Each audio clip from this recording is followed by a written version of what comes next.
कुर्ला अपघातानंतर सार्वजनिक वाहतुकीतील भाडे तत्वावरील बस आणि कंत्राटी चालकांच्या समावेशाबाबत खबरदारी म्हणून एसटी महामंडळानं आज बुधवारी तातडीची बैठक बोलावली। मुंबई सेंट्रलमधील महाराष्ट्र वाहतूक भवन इथं बैठक झाली।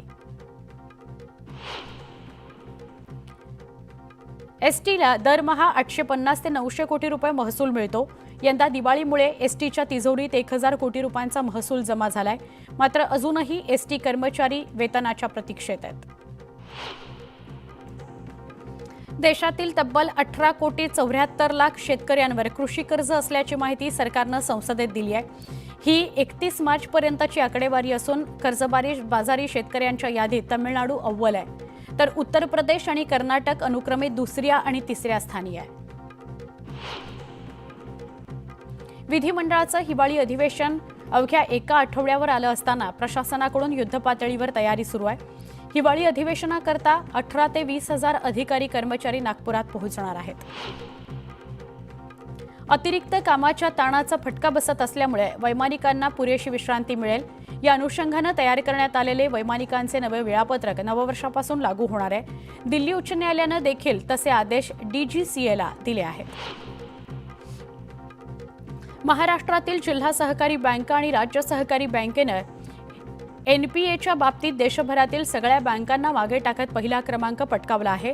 राज्यातील 31 जिल्हा बँकांचा एनपीए 11,024 कोटी 87 लाखांवर पोहोचला आहे। नागपूर ते मुंबई समृद्धी महामार्गाला आज 2 वर्ष पूर्ण होत आहेत। या कालावधीत महामार्गावरून 1 कोटी 52 लाख वाहनं धावली आहेत आणि यातून एमएसआरडीसीला 1102 कोटी रुपये महसूल मिळालाय। समृद्धी महामार्गालगत 18 इंडस्ट्रियल टाउनशिप उभारण्याचा निर्णय शासनाने घेतलाय। नवीन सरकार आल्यामुळे पहिल्या टप्प्यात 4 इंडस्ट्रियल टाउनशिप छत्रपती संभाजीनगर आणि जालना जिल्ह्यात उभारल्या जाणार आहेत, तर या जागांची पाहणी नुकतीच एमआयडीसीच्या वरिष्ठ अधिकाऱ्यांच्या पथकाने केली। मुख्यमंत्रीपदाची शपथ घेतल्यानंतर देवेंद्र फडणवीस ॲक्शन मोडवर आले आहेत। 1.5 लाख नोकऱ्यांसाठी देवेंद्र फडणवीसांनी आदेश दिलेत, तर गेल्या 8 महिन्यांमध्ये मंजूर झालेल्या प्रकल्पांमधून प्रत्यक्ष आणि अप्रत्यक्ष 3.3 लाख कोटी रुपयांची गुंतवणूक झाली आहे। यामधून 1.2 लाख नोकऱ्या उपलब्ध होतील। मुंबई महानगर प्रदेशामध्ये परवडणाऱ्या दरातील घरांची अधिकाधिक निर्मिती व्हावी यासाठी विकास नियंत्रण नियमावलीमध्ये म्हाडातर्फे बदल शासन स्तरावर प्रस्तावित करण्यात आले आहेत। या प्रस्तावित बदलांमुळे परवडणाऱ्या दरातील घरांच्या किमती 30% कमी होणार आहेत। कोकण मंडळाच्या प्रथम येणाऱ्यास प्रथम प्राधान्य तत्वावरील 11,176 घरांच्या विक्रीकरता कोकण मंडळाने 2 डिसेंबरपासून विशेष मोहीम सुरू केली आहे। या मोहिमेला आठवड्याभरात चांगला प्रतिसाद मिळाला आहे। 250 जणांनी अनामत रकमेसह अर्ज सादर केलेले आहेत।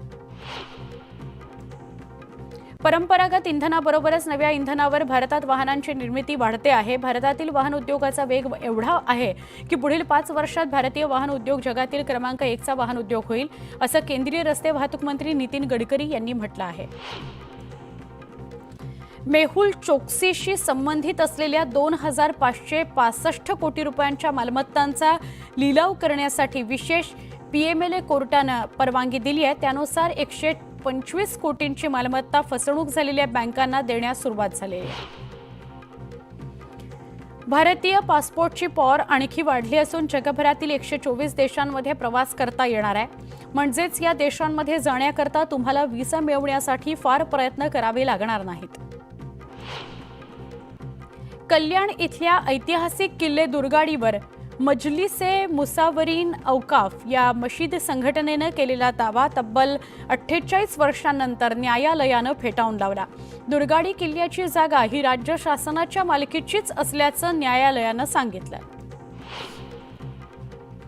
देशाच्या अनेक राज्यांमधील लाखो गुंतवणूकदारांना गंडा घालणाऱ्या एपीझेड ॲप कंपनीवर 11 ठिकाणी ईडीने छापेमारी केली आहे। या छापांदरम्यान अधिकाऱ्यांची 12 कोटी 50 लाख रुपयांची मालमत्ता ईडीने जप्त केली आहे। कंपनीची 615 कोटींची मालमत्ता जप्त करण्यात आली आहे। अयोध्येतील राम मंदिरातील राममूर्ती प्राणप्रतिष्ठेच्या पूर्वसंध्येला मीरा रोड इथं झालेल्या जातीय दंगलीत सहभागी असलेल्या 14 जणांची उच्च न्यायालयाने जामिनावर सुटका केली आहे। अयोध्येला निघालेल्या लोकांच्या समूहावर हल्ला करण्याचा आरोपींचा कट होता असा निष्कर्ष काढू शकत नाही असं न्यायमूर्ती जमादार यांच्या एकपीठानं म्हटलंय. गेल्या 5 वर्षात राष्ट्रीय सुरक्षा गार्डसह निमलष्करी दलातील 55,575 जवानांनी स्वेच्छानिवृत्ती घेतली आहे, तर 730 जवानांनी आत्महत्या केली आहे. नाताळ आणि नवीन वर्षाच्या स्वागताचा बेत आखण्यात येतोय. यासाठी विविध ठिकाणी फिरायला जाणाऱ्या नागरिकांची संख्या मोठी आहे. यामुळे विमान प्रवाशांची संख्या वाढली आहे. त्यामुळे विमान कंपन्यांनी तिकिटांच्या दरात वाढ केली आहे. सोन्या चांदीच्या दरात वाढ झाली आहे. सोन्याचा प्रतितोळा भाव 421 रुपयांनी वाढून 77,113 रुपये इतका झालाय. चांदीचा दर 1,177 रुपयांनी वाढून 92,975 रुपये प्रतितोळा झालाय. फेंगल चक्रीवादळामुळे पिकांवर दुष्परिणाम झालाय. त्यामुळे शेतकऱ्यांचं मोठं नुकसान झालंय. भाज्यांच्या दरातही वाढ झाली आहे. शेवग्याच्या शेंगाचे दर चक्क 500 रुपये किलोवर पोहोचलेत. कांदा प्रति किलो 80 रुपयांच्या घरात गेलाय. अंड्याच्या दरात डिसेंबर महिन्यात तब्बल 25% वाढ झाली आहे. एका महिन्यापूर्वी अंड्याचा दर 6.5 रुपये होता, तो आता 8 रुपये प्रति नग या पातळीवर गेला आहे. गेल्या 2 दिवसांपासून महाराष्ट्रात तापमानाचा पारा घसरायला सुरुवात झाली आहे. उत्तर महाराष्ट्रात पारा 10 अंशांच्या खाली घसरलाय. पुढील 5 दिवसांमध्ये तापमानात आणखी घट होणार असल्याची माहिती हवामान विभागानं दिली आहे. नाशकात थंडीचा कडाका वाढल्यानं पालिका हद्दीतील शाळा 1 तास उशिरानं सुरू करण्याचा निर्णय पालिका शिक्षण विभागानं घेतलाय. त्यानुसार पालिकेच्या शाळा 7 ऐवजी सकाळी 8 वाजता सुरू होणार आहेत, तर खासगी शाळा 8 ऐवजी 9 वाजता भरणार आहेत. नंदुरबारमध्ये सातपुडा पर्वतरांगांमध्ये 2 दिवसांपासून तापमानात कमालीची घट झाली आहे. नंदुरबारमध्ये 8 अंश सेल्सिअस तापमानाची नोंद झाली आहे. वर्ध्यासह ग्रामीण भागात हवेत गारठा वाढला आहे. सगळीकडे धुक्याची चादर पसरली आहे. येत्या 2 दिवसात आणखी थंडी वाढण्याची शक्यता हवामान विभागानं वर्तवली आहे. गोंदियात थंडीचा कडाका जाणवू लागलाय. जिल्ह्यात 12 डिग्री सेल्सिअस तापमानाची नोंद झाली आहे. त्यामुळे नागरिक शेकोट्यांच्या आधारे ऊब घेत आहेत. जळगावात गेल्या 4 दिवसांमध्ये किमान तापमान 6 अंशांनी घसरलं असून पुढील 4 दिवसात आणखी गारठा वाढण्याची शक्यता आहे. गेल्या 2 दिवसांपासून वातावरणात पुन्हा बदल झालाय. नाशिक शहरासह जिल्ह्याचा पारा घसरल्यानं नाशिकच्या चांदीच्या गणपतीला उबदार कपडे परिधान करण्यात आले. स्वेटर आणि शाल पांघरून बाप्पाचं थंडीपासून संरक्षण करण्यात केलं जात आहे. बाप्पालाही थंडी वाजत असेल या भावनेतून गणपतीला शाल पांघरण्यात आलेली आहे. भाचानगरमध्ये सप्टेंबर आणि ऑक्टोबर महिन्यात अवकाळीमुळे झालेल्या पिकांच्या नुकसानीचं प्रशासनाकडून पंचनामे करण्यात आले. तसा अहवाल सरकारकडे सादर करण्यात आला.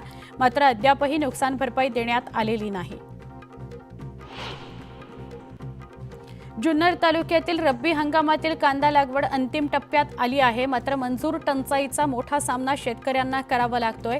सध्या मध्य प्रदेशातील मजूर कांदा लागवडीसाठी दाखल झाले असून 300 ते 350 रुपये हजेरी देऊन कांदा लागवड करावी लागते. राज्यभरात नोव्हेंबरच्या पंधरवड्यामध्ये रेंगाळलेल्या गाळप हंगामानं डिसेंबरमध्ये वेग घेतला आहे. गाळपाबाबत पुणे विभाग आघाडीवर आहे. मात्र साखर उतारा तुलनेनं चांगला असल्यानं साखर निर्मितीत कोल्हापूर विभाग आघाडीवर आहे. राज्यातील साखर गाळप हंगाम सुरू होऊन 1 महिना उलटलाय. अद्याप गाळप हंगाम पूर्ण क्षमतेनं सुरू झालेला नाही. साखर आयुक्तालयाकडून आतापर्यंत बहुतांश साखर कारखान्यांना गाळपाचे परवाने गेलेले आहेत, पण अजूनही राज्यातील जवळपास 25% साखर कारखाने सुरू झालेले नाहीत. जळगावच्या चाळीसगाव बाजार समितीत मंगळवारी कांद्याची आवक वाढली आहे. त्यामुळे कांद्याच्या दरात वाढ होताना दिसून येते. मंगळवारी झालेल्या लिलाव प्रक्रियेला लाल कांद्याला 4,500 रुपयांचा विक्रमी दर मिळाला. सर्वाधिक दर मिळाल्यानं कांदा उत्पादक शेतकरी सुखावला. नाशिक जिल्ह्यात लाल कांद्याची आवक वाढली आहे. 91,000 क्विंटल कांद्याची आवक झाली आहे. या कांद्याला सरासरी 3,000 ते 6,500 पर्यंत दर मिळतोय. राज्यातील बाजार समितीत मक्याची आवक 43,374 क्विंटल झाली आहे. त्याला सर्वसाधारण दर 2,166 रुपये क्विंटल इतका आहे. राज्यातील बाजार समितीत हायब्रिड लाल पिवळी या जातीच्या मक्याची आवक झालेली आहे.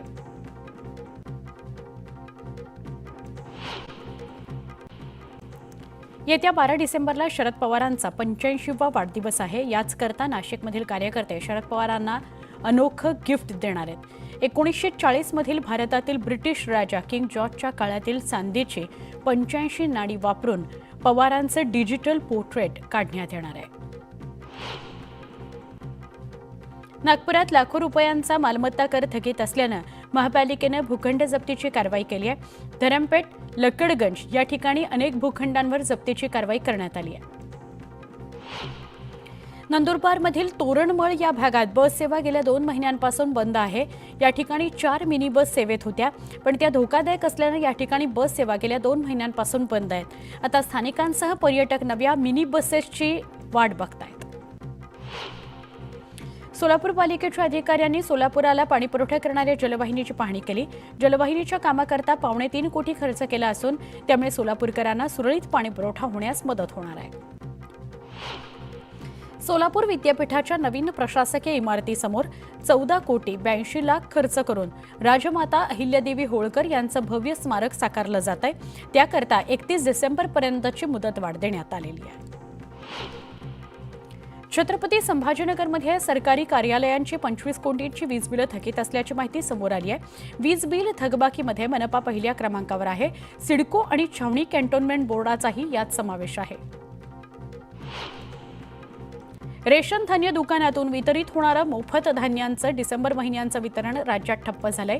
1-2 दिवस नाही तर गेल्या 10 दिवसांपासून ई-पॉस्ट मशीनला तांत्रिक अडचण येत असल्यानं लोकांना धान्य मिळत नाहीये. त्यामुळे कार्डधारकांमध्ये संताप आहे.